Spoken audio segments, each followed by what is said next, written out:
ও দাদা বাবুরা, ইন্ডিয়ার দাদা বাবুরা, তোমরা কেমন আছো? আশা করছি ভালো আছো। আজকে তোমাদের একটু বাংলা ওয়াশ করব, একটু বাংলা ওয়াশ করে দেব। যদি পছন্দ হয় আমার ভিডিওটা, তাহলে কমেন্ট বক্সটা একটু ধুয়ে মুছে সাফ করে দিও। কোনো সুস্থ সবল ব্যক্তি কি কখনো গরুর মূত্র আর গোবর খাইতে পারে? এটা কি করে সম্ভব? রাস্তাঘাটে যে একটা পাগল, সে যে ঘুরে, সেও তো জানে যে আমার নষ্ট হোক আর মানুষের এত হোক, যেটা খাওয়া যায় খাবার, মানুষের খাবার সেটাই খেতে হবে। সে তো পাগল, সে তো তার হিতাহিত জ্ঞান থাকে না। সে তো মনে করতো যে আমার তো হিতাহিত জ্ঞান নাই, আমি তো পাগল, তো আমি গরুর গোবর খাই, মানুষের ওইটা খাই, মানুষের গু খাই, মানুষের মূত্র খাই, মানুষের অনেক কিছু নোংরা আছে সেটি খাই।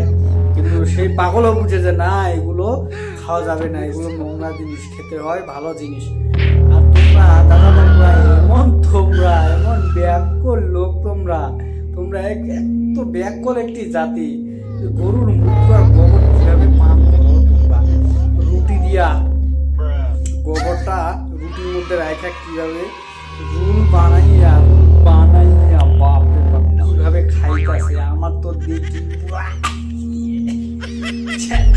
পারেও তোমরা পড়েও। ওই এমন একটি দেশে আর কি বা হতে না পারে?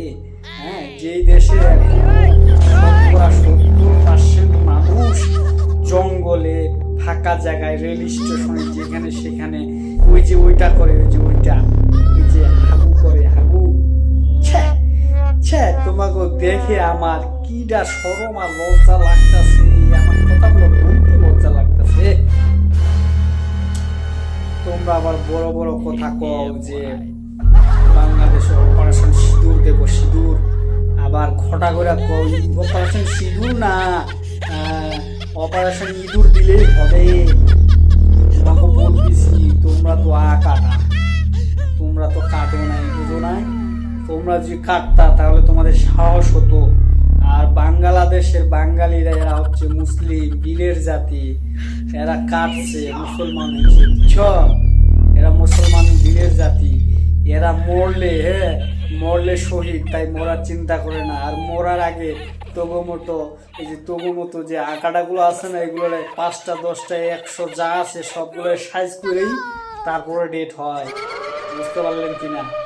তো অতএব মুদি কাকু, এই ইন্ডিয়ার অন্ধভক্তরা, তোমাদের কি সাবধান করে দিচ্ছি, তোমরা বাংলাদেশের ব্যাপারে কটাক্ষ করো না, বাংলাদেশের অভ্যন্তরীণ বিষয়ে কোনো কথা বলবে না, আর বাংলাদেশকে নিয়ে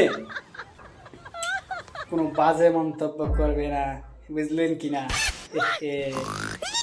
তোমরা ছোট যাও, তোমাদের ছোট যাও, তোমাদের জাতটাই হলো ছোট জাত। এমন একটি জাত তোমরা, ওই দেশে গুই সাপও ধর্ষণ হয়, গুই সাপ, এই সাপও নিরাপদ নয়।